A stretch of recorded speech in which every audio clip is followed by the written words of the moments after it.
The Japanese master Aikido was a severe teacher, and his pupils feared him. One day, as one of his pupils was striking the time of day on the temple gong, he missed a beat because he was watching a beautiful girl who was passing the gates. Unknown to the pupil, Aikido was standing behind him.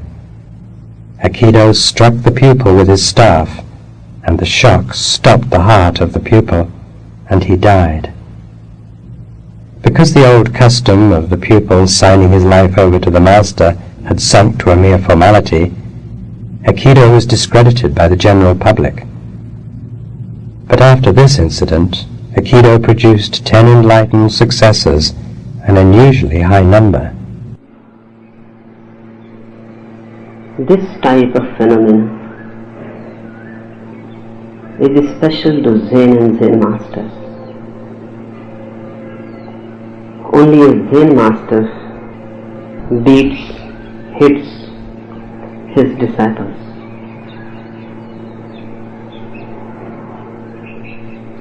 And sometimes it happens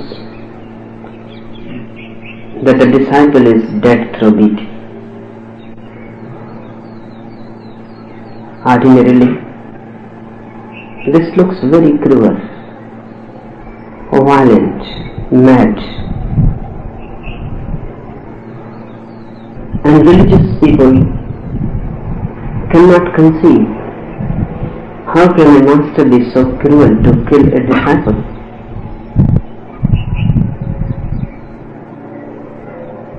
But those who know, they feel differently. A man who is enlightened knows well that nobody is ever killed. The inner is eternal. It goes on and on. It may change bodies, but the change is only of the houses. The change is only of dresses. The change is only of the vehicles. But the traveler goes on and on. Nothing dies. Secondly, the moment of death can become the moment of enlightenment also, because both are so similar. When someone becomes enlightened, it is a death deeper than ordinary death. When someone becomes enlightened, someone comes to know that he is not the body. The attachment, the identification disappears. For the first time he can see an unbridgeable gap. He is here, body is there, and there is abyss between. He has never been the body, and the body has never been him. This death is deeper than ordinary death, because when you die ordinarily, still you are identified with the body. And this death is still deeper, because not only you are unidentified with the body, but your identification with the mind, with the ego also disappears. You are left simply as an emptiness, as an inner space boundless. Neither you are the body nor the mind. In ordinary death only body dies, but the mind goes on following you like a cell. And mind is the problem, not the body. Through the mind you have become one with the body.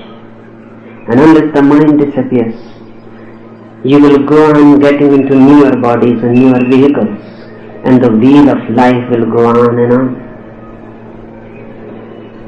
When you become enlightened, suddenly you are not the body, you are not the mind. And only then you come to know who you are. The body is a seat. The mind is also a seat. Hidden beyond them are you. Sometimes it happens that a Zen master can coincide, the moment of your death and your enlightenment. In the right moment he can hit you. The body falls down, everybody can see that. But deep within the ego falls down, only you and the Master knows. It is not cruelty, it is highest form of compassion. And only a very great Master can do that. Because it is very subtle to feel the moment of your death and to make it a point of inner transformation and transfiguration. Look in this story and you may think, because that is how the story appears, that the Master killed the disciples. That is not the thing. The disciple was going to die anyhow. That was the moment for his death. The Master knows it. He simply uses that moment of death for his enlightenment. But this is the inner secret, something esoteric. I cannot defend Ecuador in a court because of this. The court will say he is a murderer. And there is no way to prove that he knew anyhow the disciple was going to die in that moment. Why not use death? An ignorant person cannot use life. An enlightened person can even use death. That's how a Master should be, using everything for enlightenment. Ikido was just standing behind this disciple, and he was beating the gong of the temple. And the Master was watching. If this disciple can die in awareness, the death will become the point of the turning of the wheel. If he can die in awareness, if he falls but remains conscious, the body falls but deep down he remains centered, alert, aware, then this will be the last death. Then he will not need to be reborn again. Remember, if you can die with full awareness, the wheel of life stops. Because you can enter in a new body only if you are unaware, unconscious. When someone dies fully conscious, this world disappears because there is no birth again. That's why we say an enlightened person never comes again. A Buddha simply disappears. You will not be able to meet him again in body. You can meet him in bodilessness. He is everywhere then, but not in body. You cannot meet Buddha somewhere, because only a body exists somewhere.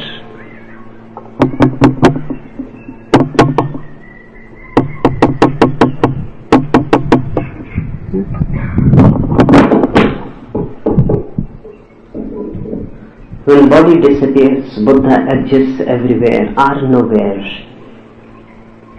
You can meet him here. You can meet him there. You can meet him anywhere, but don't look for him in the body. Body exists somewhere. When body disappears, the soul, the consciousness exists everywhere. You can meet him anywhere. Wherever you go, you can meet him. Body is there because the mind is seeking desires through the body.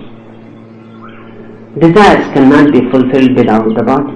You can be completely fulfilled without the body. Really, you can only be fulfilled without the body.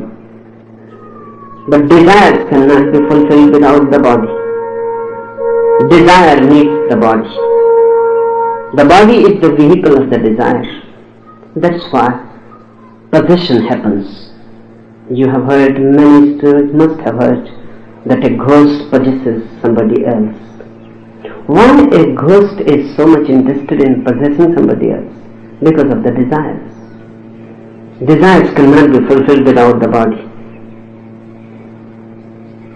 So he enters somebody's body to fulfill his desires. The same is the case. You enter in a womb, in a fresh body, and it starts the journey of desires. But if you die alert, in that alertness, not only the body dies, all desires evaporate. Then there is no entering in a womb.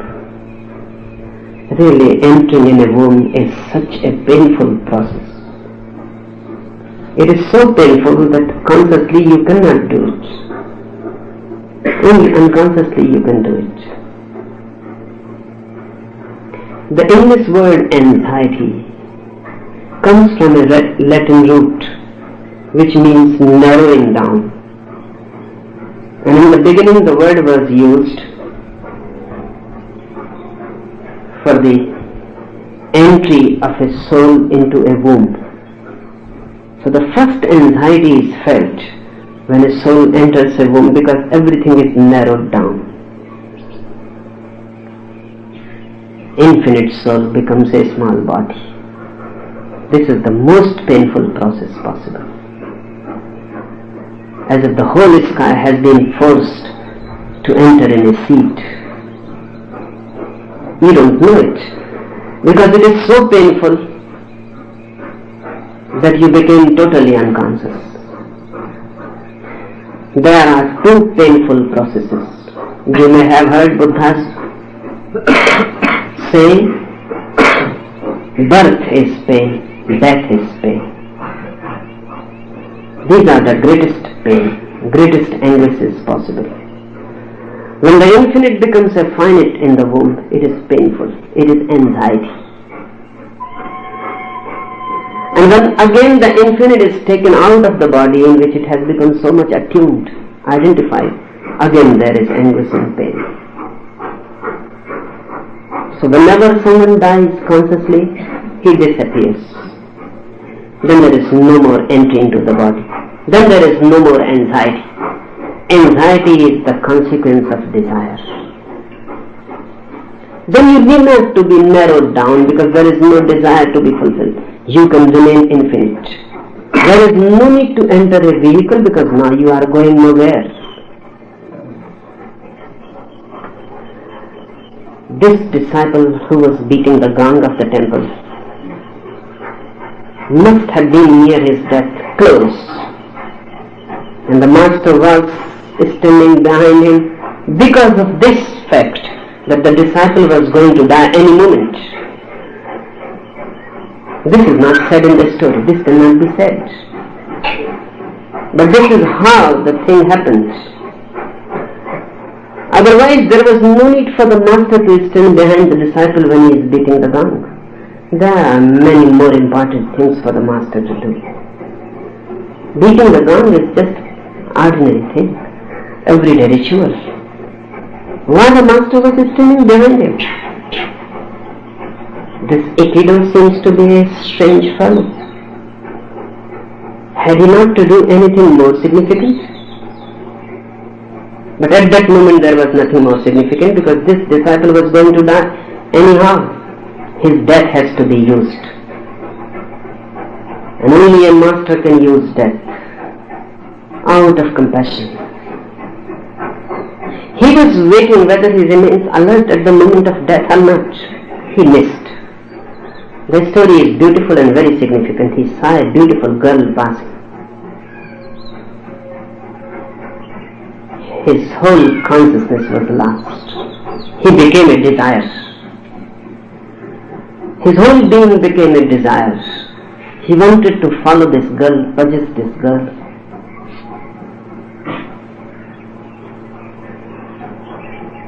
Whenever there is desire, consciousness is lost. Because both cannot exist together. Desire exists with unconsciousness. It cannot exist with consciousness. So when you move in desire, consciousness disappears. Hence, so much insistence of all the Buddhas and Jinas for desirelessness. Because when you are desireless, you will be aware. When you are aware, you will be desireless. These are two aspects of the same coin. On one aspect, desirelessness, on another aspect, alertness, consciousness. The story is significant. Seeing a beautiful girl pass, the disciple missed himself. He was no more there. He became a desire. He started following the girl. He entered a dream. He became sleepy. He became unconscious. Sex is the midpoint between death and birth. Between birth and death is sex. Really, between birth and death there is nothing but sex, an extension. From the moment you are conceived out of sex. And from the moment you are conceived, you start on a journey of sexual pleasure. The moment you die, this continues. And sex is so powerful that even if death is standing there, you will forget it. If sex takes the grip, then everything can be forgotten. You become completely mad.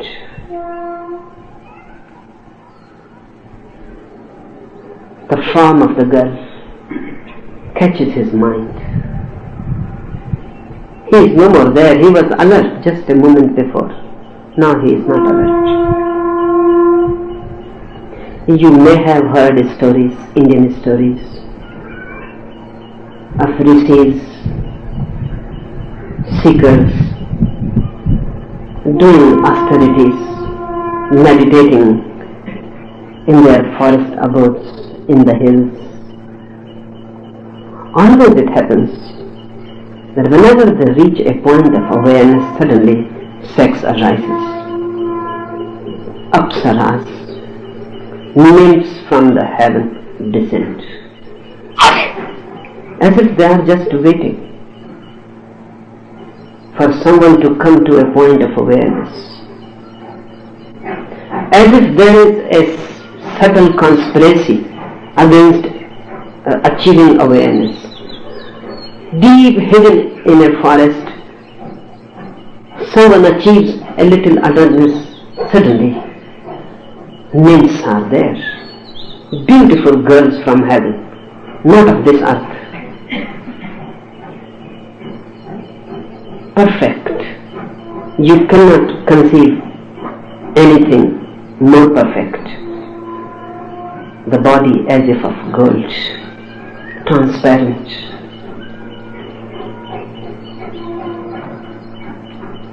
Suddenly the awareness is lost. The rishi has become a man of desire. He follows. From where these apsaras come? Do they really come from heaven? Is there some conspiracy against awareness? No.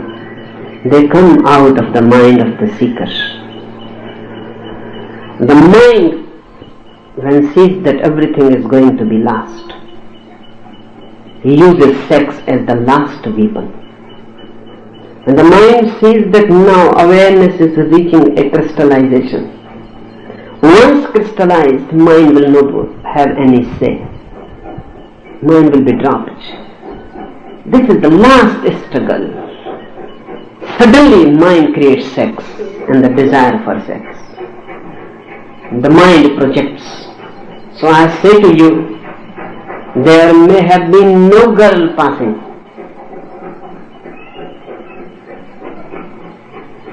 It was just the moment of death, and this man was aware. The mind played the last trick. That is the last. If you win that, you have won the mind. The mind will play other tricks and always preserve sex as the last resort. If sex cannot work, then nothing can work. Mind depends basically on sex. look in your mind, you will find it is 90% sex. Thinking about sex, dreaming about sex, projecting in the future, remembering the past, but always about the sex. And sometimes even if you feel that it is not thinking about sex,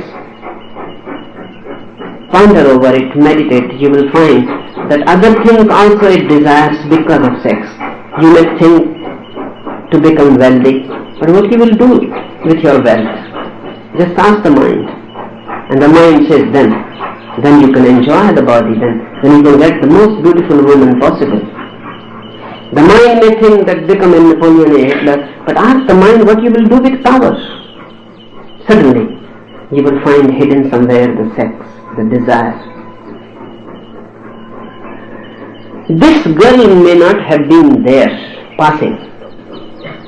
Or, even if the girl was passing there, the girl may not have been so beautiful as she looked, as she appeared. In the first place, I think there was no girl. Just the moment of death and this man's awareness, he was beating the gong fully alert. This is part of meditation in a Zen monastery. Whatsoever you do with awareness. Walk fully alert. You move your head, be fully alert. Whatsoever you do, follow it with alertness. Don't miss it. Don't think of anything else. Be there in it as a light. Everything is revealed. Every act, every nook and corner of it is lighted. Nothing is in dark. Eat with awareness. This is all in a Zen monastery one has to do. 24 hours alertness. So this disciple must have beating the gong with full alertness. Really the gong is beaten to make everybody alert.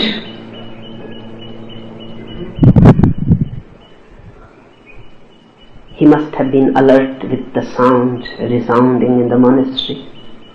Suddenly, the girl appeared. From where?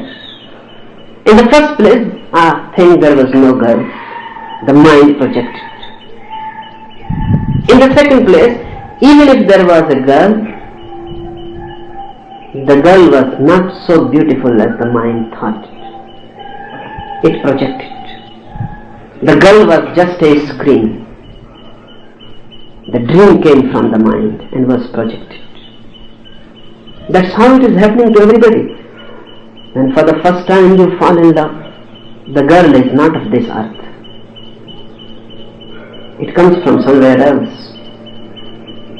It is a apsara, a nymph from heaven. But by and by, the more you become acquainted, the girl becomes more and more earthly, ordinary, homely. Then suddenly you find there is nothing. This was just an ordinary girl. And then you think you have been deceived. This girl has deceived you. Nobody is deceiving you. Your mind projected. Your mind projected so that the desire can move. Beauty doesn't exist in things. Beauty is a projection. Beauty is not objective. It is subjective. So one day somebody looks beautiful, another day the same person becomes ugly. It is you who project. It is you who withdraw. The other works just as a screen. Once you come to know that mind projects beauty and ugliness, mind projects good and bad, then you stop projecting. And for the first time you come to know what objective reality is. It is neither good nor bad. It is neither beautiful nor ugly. It simply is.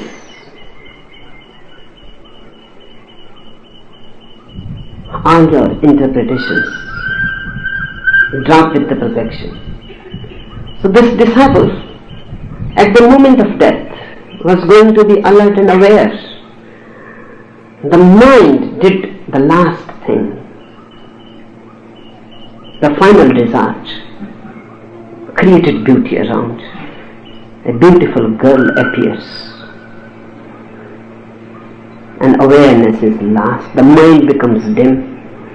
Desire arises. The soul is no more there. The disciple becomes the body.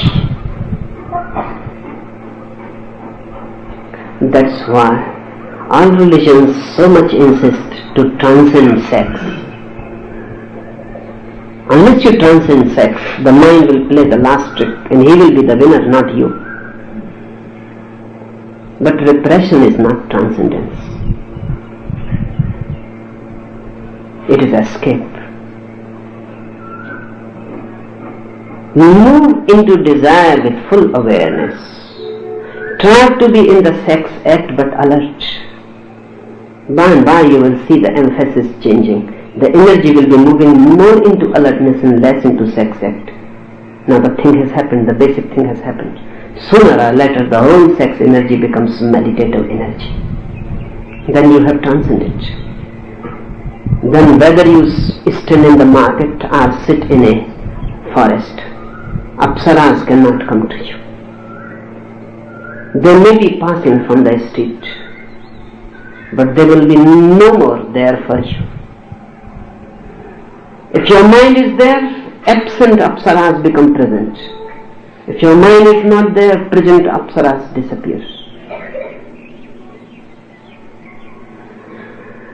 At this moment when the disciple missed awareness, the master hit him hard on the head. I would like to do the same for you in your moment of death.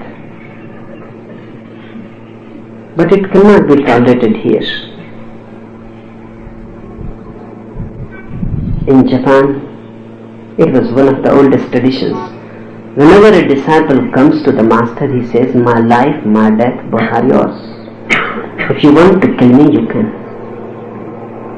This is what surrender is. And he signs. He writes down and gives it in writing because the law, the state won't listen. The law will not listen that because he was going to die, that's why you hit him. The law will say you hit him, that's why he has died. Because the law moves from the visible and the master moves from the invisible.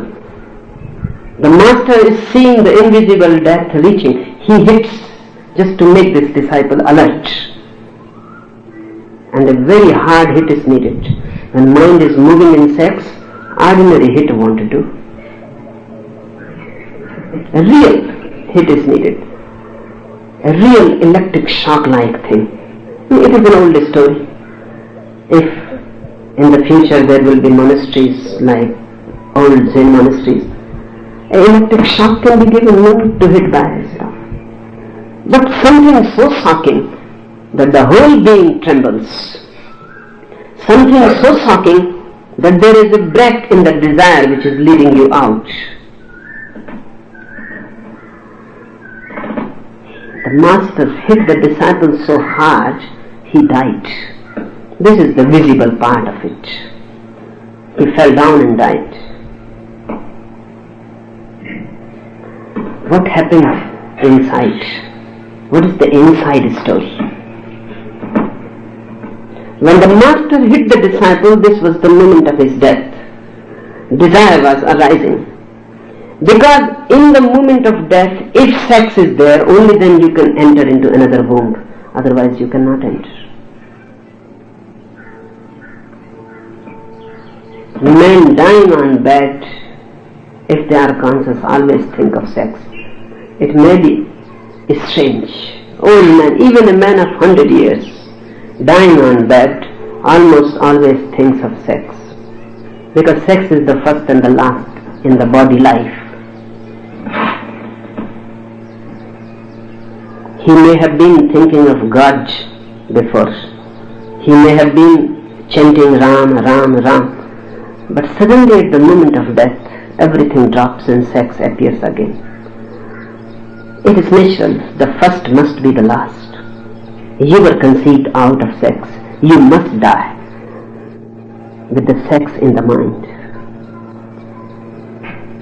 So old dirty men are not just myth. The body is almost dead, but the mind continues to think. And old men think more about sex than young men, because young men can do something about it. Old men cannot do, they can only think. The whole phenomena becomes cerebral, mental.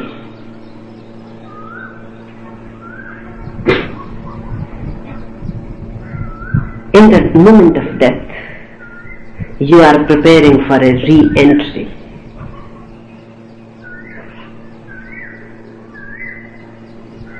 Entering the womb. Try to understand it deeply.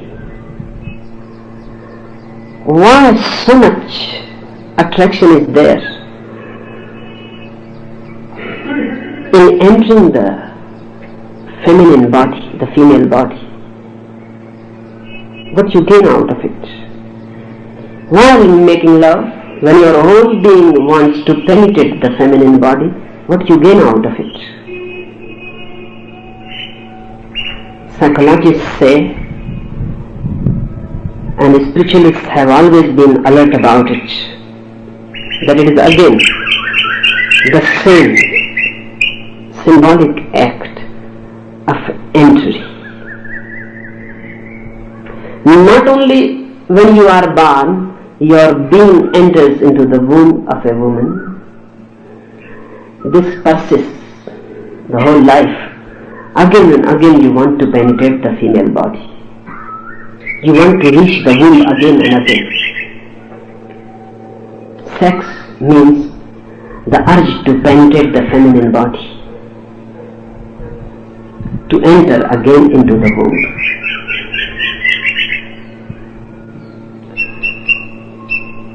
They are both same, whether you enter as a seed or you enter just in a sex act. But the urge to enter. At the moment of death, sex must come in the mind. And if it comes, you have missed. You have created a desire. Now this desire will lead you again into another womb. You will enter. The master is waiting behind. The masters are always waiting behind the disciples, whether physically or non-physically. And this is one of the greatest moments when a person is going to die. The master hit him hard. His body fell down. But inside he became alert. The desire disappeared. The girl passing was no more passing. The street was no more there. Everything dropped with the body, settled. He became alert. In that alertness he died. And if you can join alertness and death, you have become enlightened. That's why a miracle happened. Ikodo's tradition became one of the most significant traditions in Japan. 10 persons attained enlightenment. People started to wonder, this cruel man who has killed, this aggressive and violent man who has killed, why his disciples are becoming enlightened? And a rare number, 10 is rare. One master's 10 disciples becoming enlightened is very rare. Even to help one to become enlightened is too much. But there is nothing strange. It is a plain arithmetic. Only this type of master can help. And whenever I have read this story, I have always wondered why others missed. This man could have enlightened many. But those who were afraid, scared, filled with fear, simply must have escaped from this man. People would have stopped coming to his monastery because he is dangerous. One thing is said about Aikido, that when this disciple died, he never said anything about it. He never said the disciple is dead. He continued as if nothing has happened. And whenever somebody will ask, what about the disciple, he will laugh. He never commented anything about it.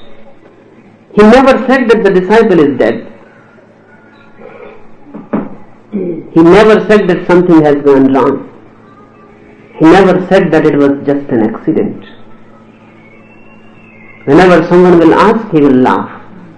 Why he was laughing? Because of the inside story. People can know only from the outside.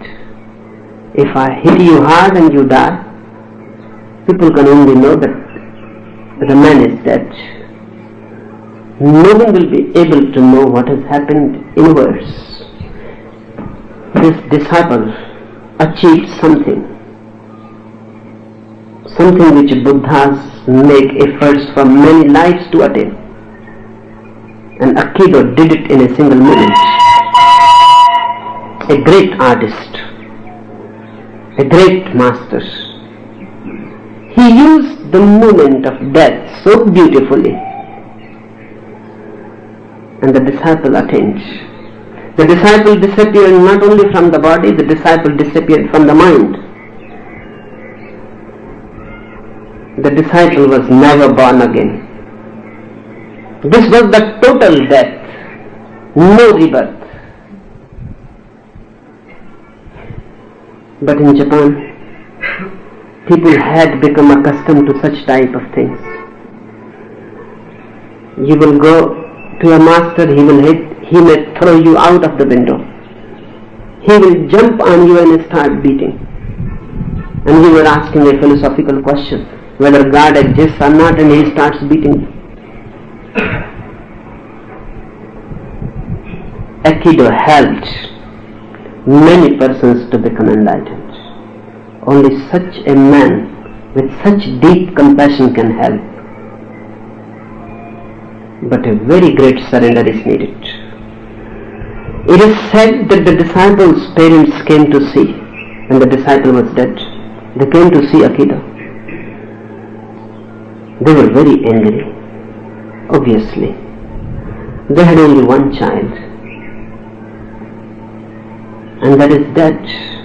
They were old, and they were depending on him, and they were waiting that sooner or later he will come back from the monastery and help in their old age.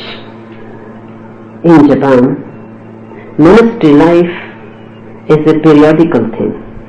You can go to a monastery, become a sannyasin, remain there for a time being, study, meditate, attain a certain quantity of alertness, a certain quality of being, and then come back to the life as an ordinary householder and live the life. Sometimes again, if you feel that you are missing and the mind has become dim and confused, you go again. So it is not a permanent style of life to become a sannyasi in Japan. Few people follow it their whole life, that is their decision, but you can come back. And this is not thought to be a guilt.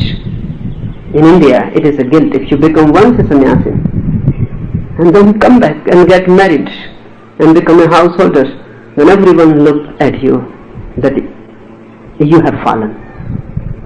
This is nonsense. This is foolish.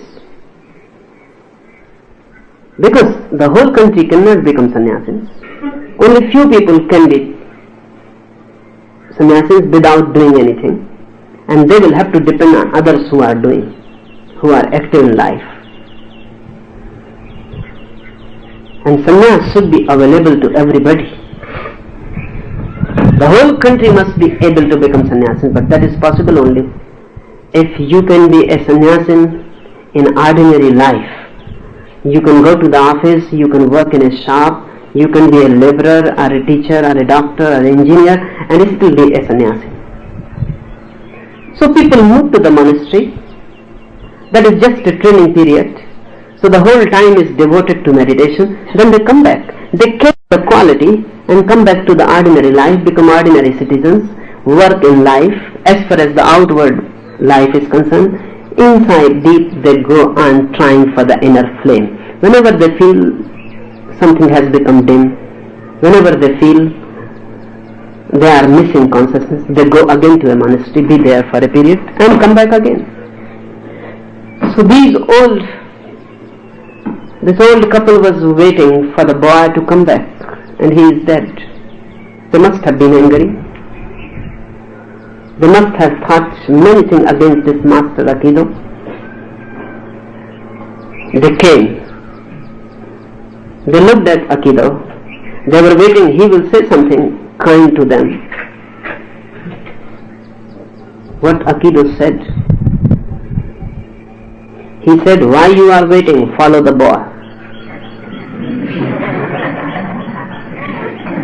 You have wasted enough life. Don't waste it anymore.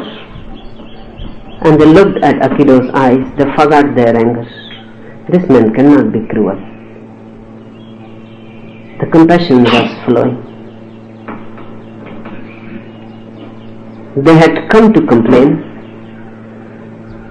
They simply thanked Aikido and went back.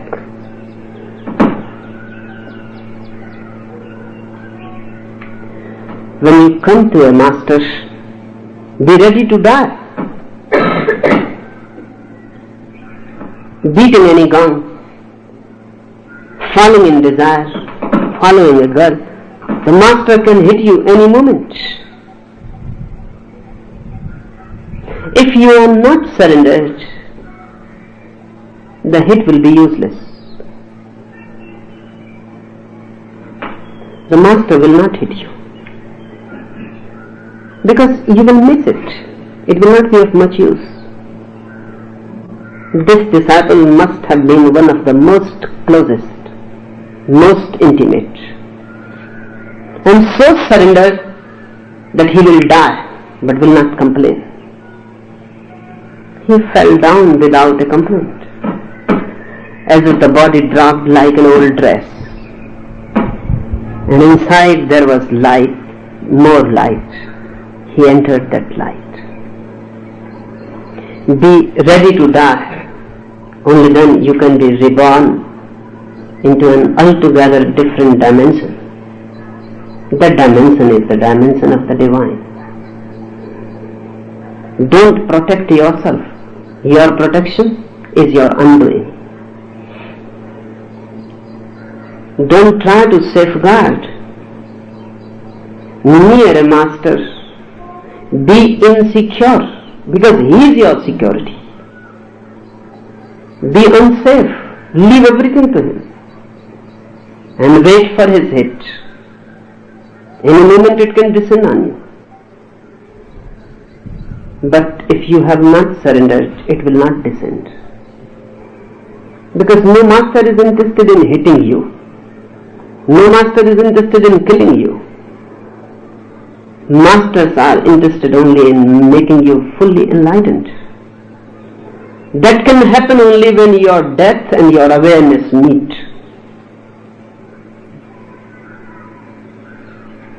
Very difficult, very rare combination. But a master can see when you are going to die. It is written, because your body has a fixed span. It can be read. An astrologer may miss it. A palmist may not be able to read it. Because you are such a liar, even your palm lies. You are so deceptive that even your forehead will not say the truth. And you are so afraid of death that unknowingly, unconsciously, you hide it in the innermost chamber, the knowledge of it. If you are a true person, authentic, you yourself will become aware when you are going to die. So Jain masters have been forecasting their death. They always tell when they are going to die. But even then people don't believe them. How can we believe that you can know death? We have hidden it so deep and we never look at it.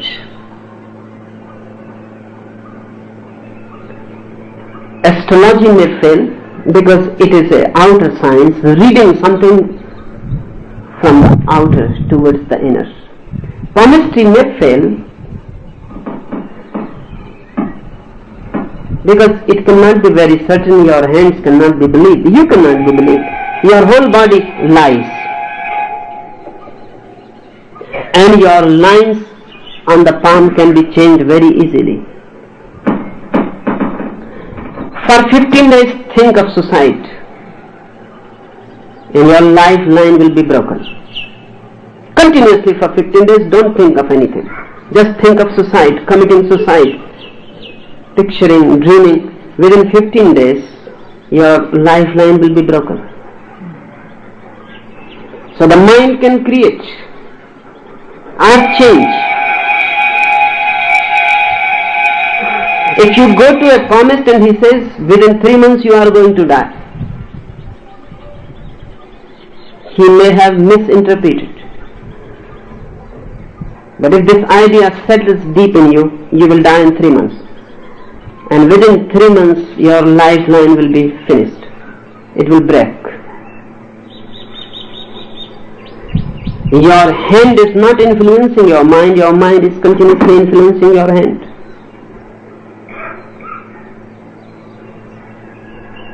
I have heard about one Egyptian king. He was very much afraid of death. And he was very weak and ill and always on his deathbed. He came to know about one astrologer who predicted the death of one of his ministers. And exactly on time the minister died. The king thought this man is dangerous. The king thought that this man has done something like black magic and he has killed. And to allow this man to be alive is dangerous, he can do the same to me. He called the astrologer, asked him that tell me something about my death, when I am going to die. The astrologer looked at the king's face, felt something dangerous. The man was very ferocious. He suspected. So he made the chart, studied it and then said, you will die after I have died within a week.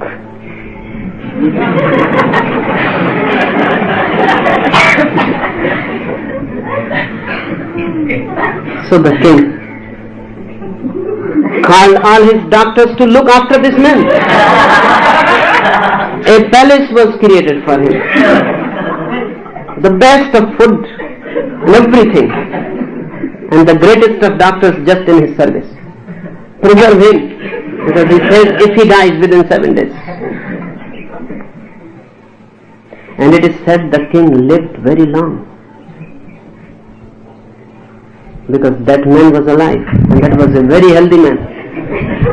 And the king died only when that man died. Within a week he was dead. Your mind goes on changing. And if your mind is a liar, don't go to any palmist. The palmist will be deceived. But you cannot deceive a master because he never reads your palm, he never looks at your forehead. He is not worried about your stars. He looks deep in you. He knows the exact moment of death. If you surrender, the death can be used. This story is beautiful. Meditate on it. The same can happen to you. But much readiness is needed. Ripeness is needed and surrender. Anything more? The last line of this Zen story says 10 were enlightened, and that this was a great number. 10 doesn't seem a great number to me. Can we buy your stick and use it on ourselves to help surrender happen?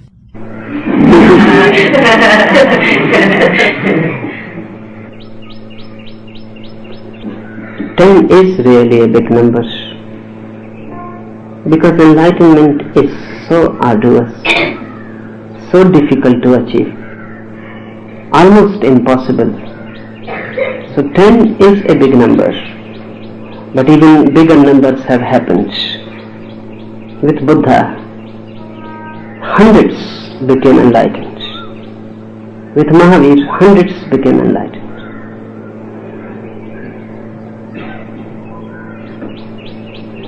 The basic thing is not how to buy my stick. You cannot buy it. It is how to allow it. It is not a question of master hitting you. It is a question of receiving the hit, welcoming it. If you resist, nothing can be done. And resistance is there. In ordinary things, resistance is there. That is very big, the ultimate. In ordinary things, one man was here and he said, I want to surrender. I told him, think about, what do you mean? It is difficult, it is not so easy. You come and tell that I surrender. I told the man, you go and first shave your head. The man said, that's very difficult. That I cannot do. I love long hairs. The man has forgotten completely. He was going to surrender to me. He cannot cut his hairs, and hairs are dead already. Hairs are not a live part of you. That's why you can cut and you are not harmed. Hairs are death, already dead. Something which has gone dead, thrown out of the body, dead cells. This man says he cannot cut the hair because he loves long hairs. And he is ready to surrender. He doesn't know what surrender means. If I say to someone who comes to me and says, I am ready to surrender, if I say to him, change to ochre, he says, that will be awkward. It will be difficult. He cannot change his dress to ochre. He is ready to surrender.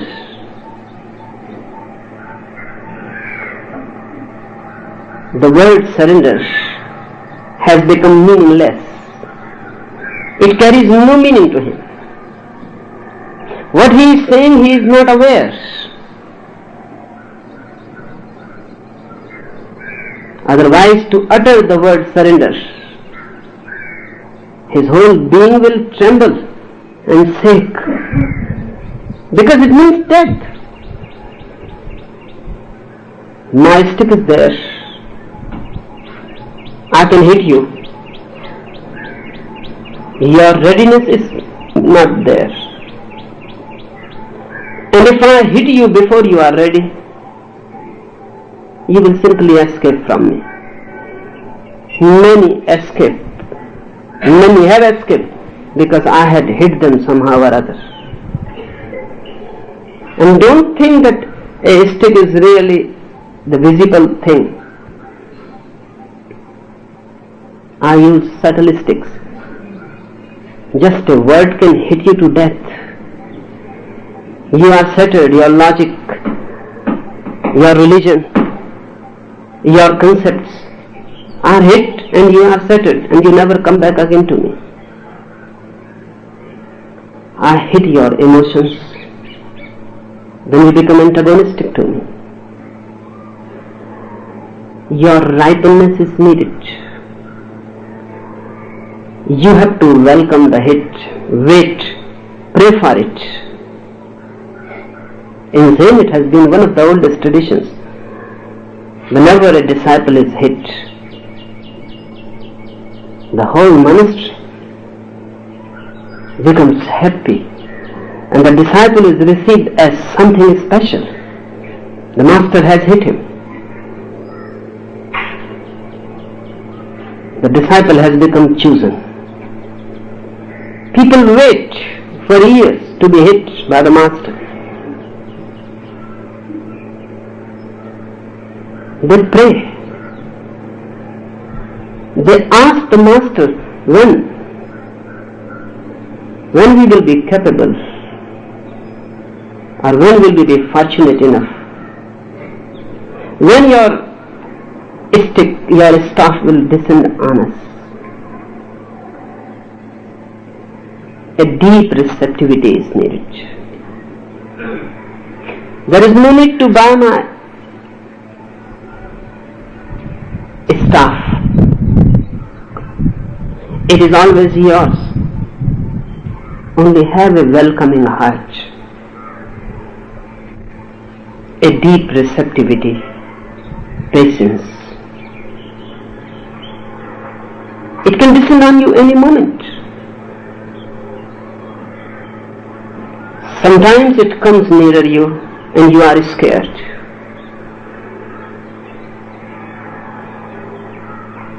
Sometimes on many centers of your body are hit, but then you are scared, and then you want to escape from it.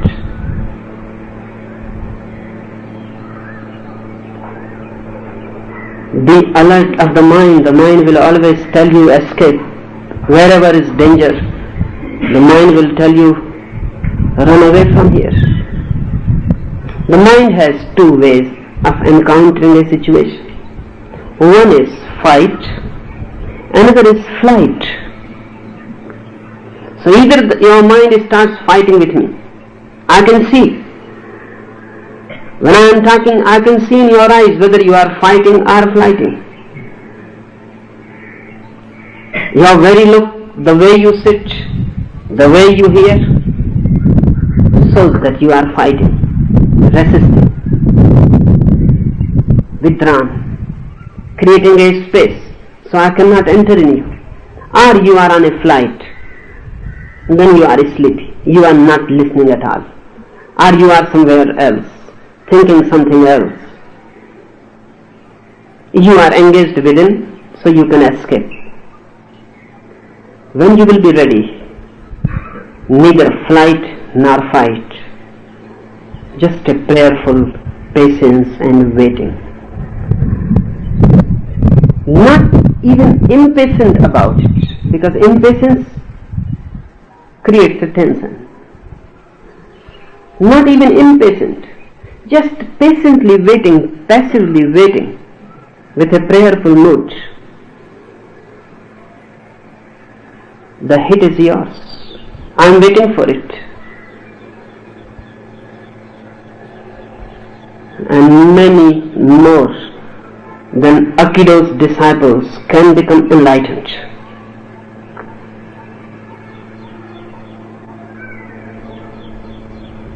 The possibility is there. The opportunity is there. The river is flowing. But whether you will bow down and take a drink or remain egoistic, turn away from the river, thinking either a flight or a fight, creating your own ideas around you. Whether you will allow your mind to take you away from me, or whether you will put it aside and allow me to hit you, everything depends on it. The hit is always near.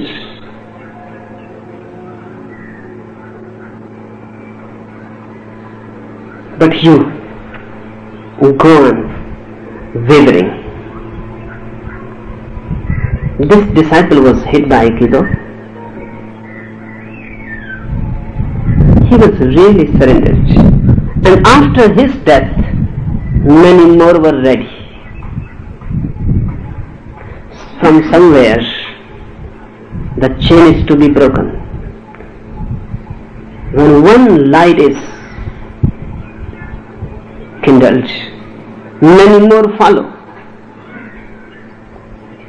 Who will be the first to die? That's the question. Once this disciple was dead and inside enlightened, many followed.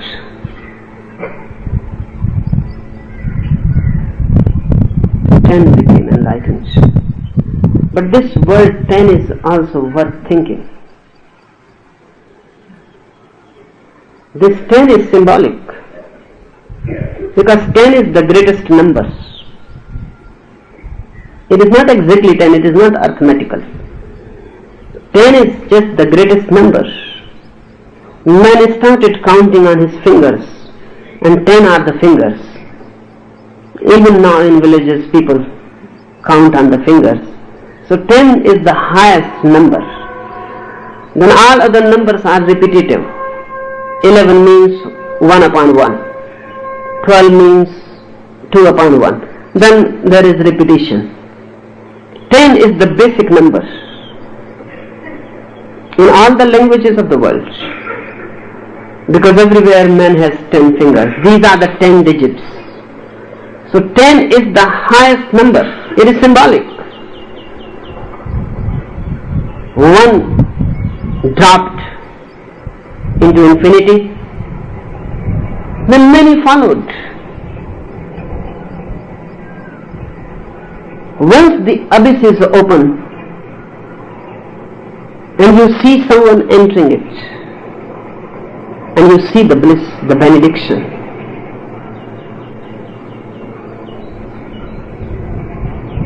you can also enter it very easily.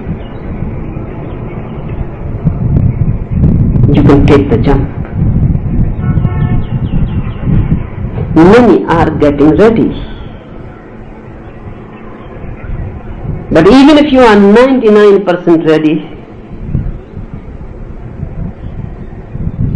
the hit cannot descend on you. The hit can descend on you only when 100% ready, because then it is a revolution. You can turn back even from 99%. That's the problem. It is very unfortunate, but it happens.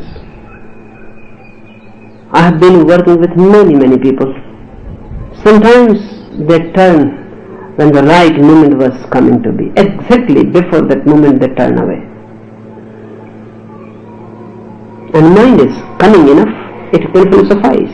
It can say why you have turned away. But exactly at the moment when something was going to happen, you can turn away. More possibility to turn away from that moment than from any other moment. Unfortunate, but it happens. You wait and wait and wait, and then the moment is nearing when the evaporating point will be reached, and suddenly you turn. To resist that turning is very difficult.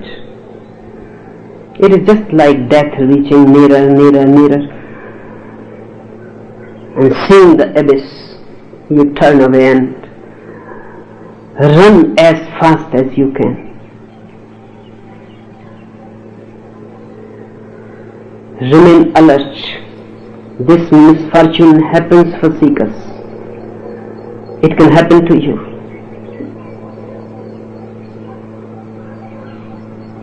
Buddha passed from a village many times in his 40 years of traveling. One man used to come.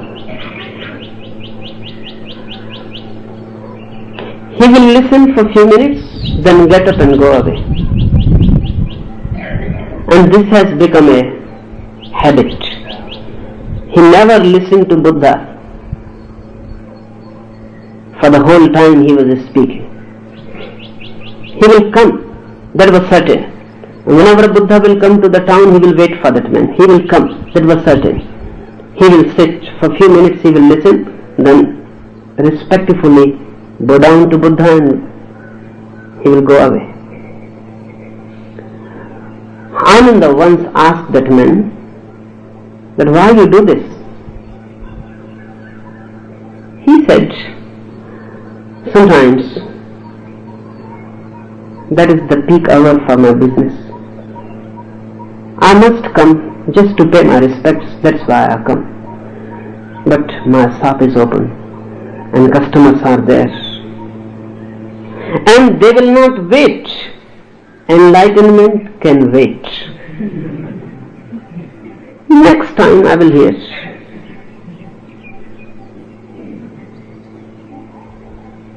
It happened again and again. Then the day Buddha died, he was near the village. And before his dying, he asked Anand that man has not come.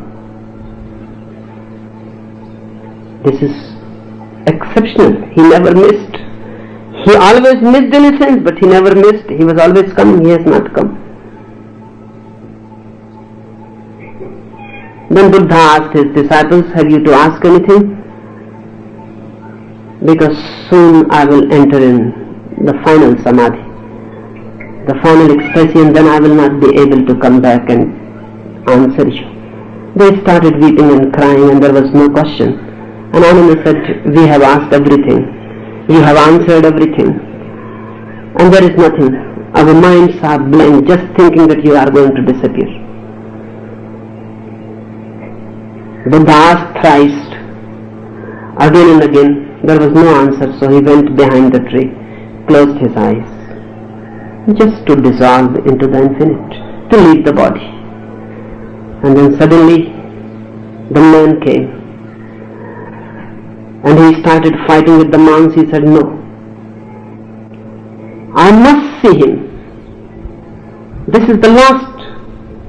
I will not be able to see him again, and for 40 years I have been missing. And I have a question to ask. Never I could ask before, because sometimes there was marriage in my family. Sometimes business was at peak. Sometimes I was ill and my wife was ill. Or sometimes there were relatives staying. I always missed, but now don't prevent me. Disciples said, it is not possible, now he is dissolving.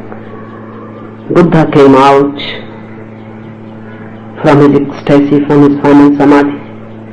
He came in front of the tree and he said, don't prevent that man. Because he may have been foolish.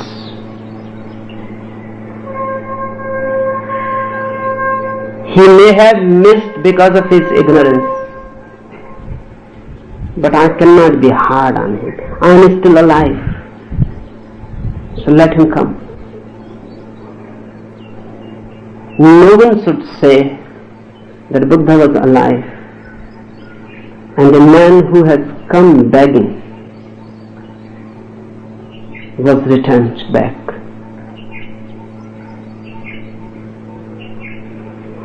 Buddha said, what have you come to? Question.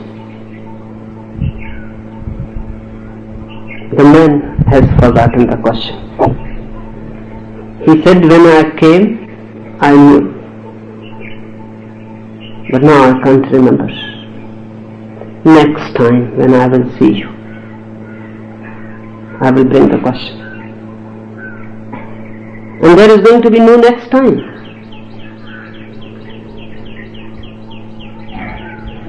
Buddha died that day. And that man must be wandering somewhere on this or on some other earth, seeking a man who can answer his question. He missed Buddha for continuously 40 years. You can miss me. Always remember that possibility. But it will be because of you, not because of me. I am always ready. Whenever you are ready, I will hit you. But a deep surrender is needed. Before that, nothing can be done. You have to die. Die as you are. So that which you are really can be born out of you. You have to die as an appearance, so the real can be born. You have to die on the periphery, so the center evolves, comes out in its luminousness, in its full perfection. All hits are to destroy the seed, so that the tree is born.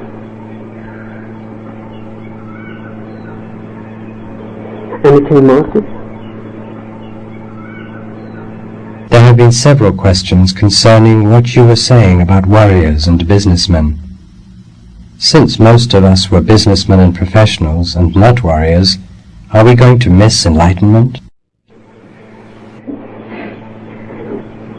To be a warrior doesn't mean to be a soldier. It is a quality of the mind.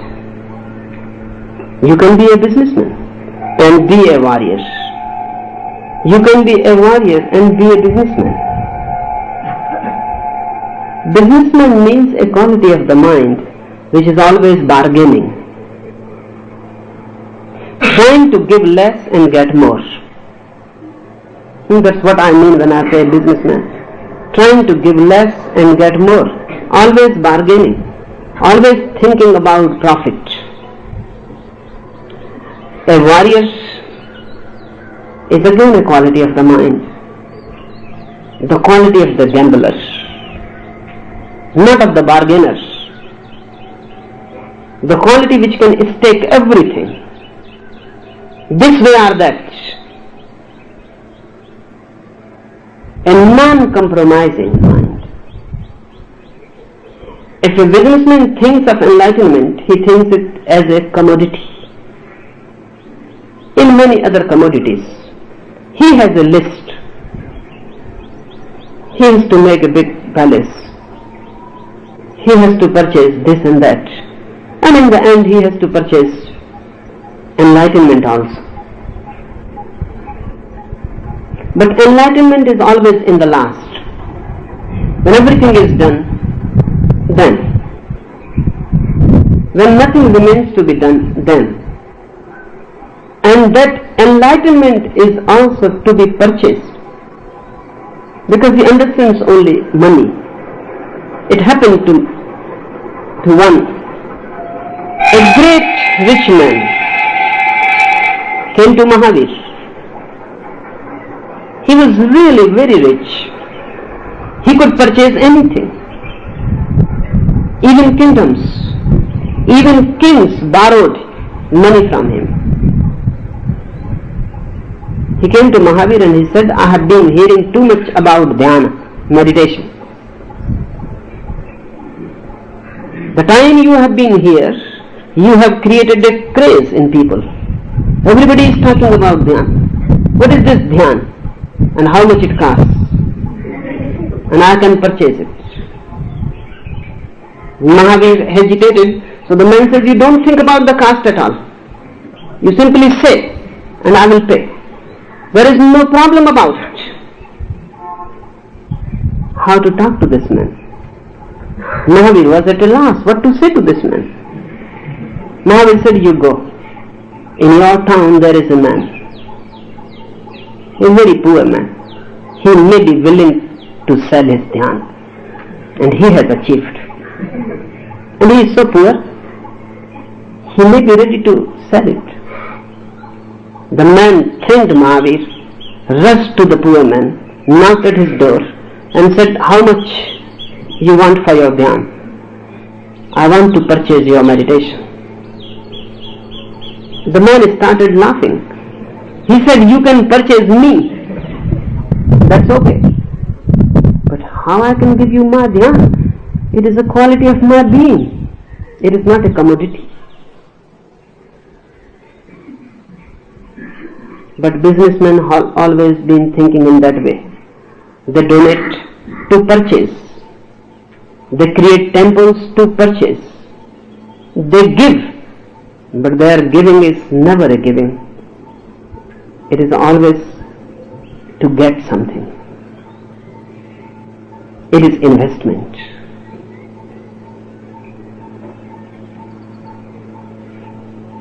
When I say to be a warrior, I mean to be a gambler, to put everything on stake. Then enlightenment becomes a question of life and death. It is not a commodity. And you are ready to throw everything for it. And you are not thinking about profit. People come to me and they ask, what we will gain out of meditation? What is the purpose of it? What will be the profit out of it? Their whole life is economy. If 1 hour is devoted to meditation, what will be the gain? A warrior is not after gain. A warrior is after a peak of experiencing. What a warrior gains when he fights in a war. Your soldiers are not warriors. They are just servants. Warriors are no more on this earth. Because the whole thing is being done by technology. You drop a bomb on Hiroshima. The dropper is not a warrior. Any child can do that. Any madman can do that. Really only a madman can do it.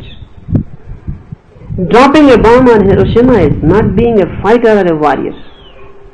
The war is no more the same as it was in the past. No, anybody can do it. Sooner or later only mechanical devices will do it. A plane without a pilot can do it. And the plane is not a warrior. The quality is lost. The warrior was facing, encountering the enemy face to face. Just think, 2 persons with drawn swords encountering each other. Can they think? If they think, they will miss. Thinking stops. When swords are there drawn, thinking stops. They cannot plan, because if they plan, in that moment the other will hit them. They move spontaneously. They become no minds. The danger is so much. The possibility to die is so near. Mind cannot be allowed. Mind needs time. In emergencies, mind cannot be allowed. When you are sitting in your chair, you can think. But when you are facing an enemy, you cannot think. If suddenly you pass through a street, a dark street, and you see a snake, a dangerous snake sitting there, what you will do? Will you start thinking? No, you will jump. And this jump will not be out of your mind, because mind needs time. And snakes don't have any time. They don't have any mind. The snake would have struck you. So mind cannot be allowed. While facing a snake, you jump. That jump comes out of your being. It comes before thought. You jump first and then you think. This is what I mean, the quality of a warrior. Action comes without thinking. Action is without mind. Action is total. You can become a warrior without going to the war. There is no need to go to the war. Whole life is emergency. And everywhere there are enemies and snakes. And ferocious wild animals ready to attack you. The whole life is a war. If you are alert, you will see it. The whole life is a war. And any moment you can die. So emergency is permanent. Be alert. Be like a warrior. As if moving amidst the enemy. Any moment, from anywhere, the death can jump on you. Don't allow the mind. and be a gambler. Only gamblers can take this jump.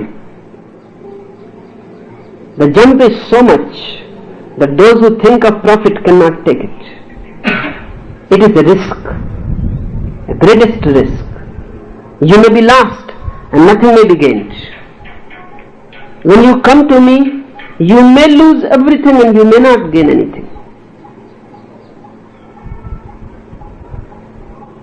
I will repeat one of Jesus' sayings. He says, whosoever clings to life, whosoever preserves it will lose it, and whosoever is ready to lose will preserve it.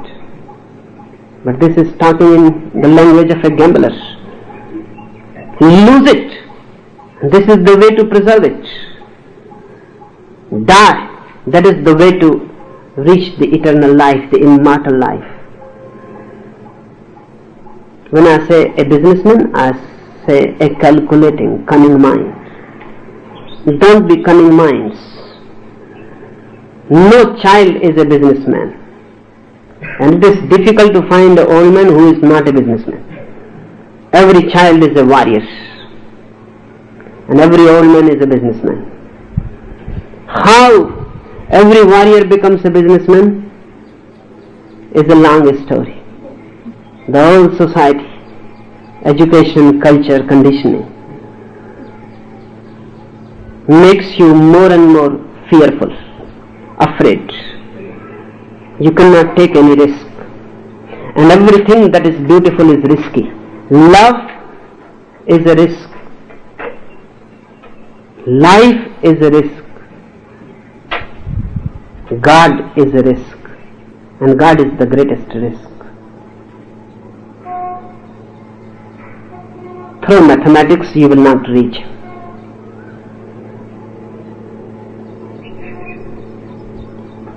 Only through taking the ultimate risk, putting everything that you have at the stake. And you don't know the unknown. Known you risk, and the unknown you don't know. The business mind will say, what are you doing? Losing that which you have for that which no one knows whether it exists or not. Preserve that which is in hand, and don't long for the unknown. The warrior mind says, the known has been known already. Now there is nothing in it. It has become a burden. To carry it is useless. The unknown must be known now. And I must risk the known for the unknown. And if you can risk, total risk, not preserving anything, don't play tricks with yourself, not withholding anything, suddenly the unknown envelops you. And when it comes, you become aware that it is not only the unknown, it is the unknowable. It is not against the known, it is beyond the known. To move in that darkness, to move in that uncharted, without any maps and without any pathways, to move alone into that absolute. The quality of the warrior is needed.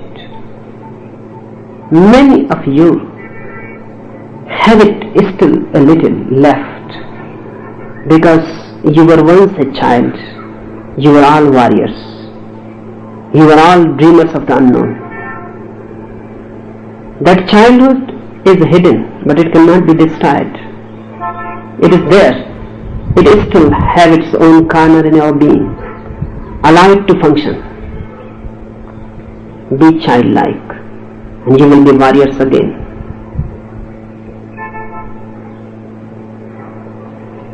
That's what I mean. And don't feel depressed because you run a shop and you are a businessman. Don't feel depressed. You can be a warrior anywhere. It is the quality of the mind to take risks. The childlike quality to trust and to move beyond that which is secured. Enough for today.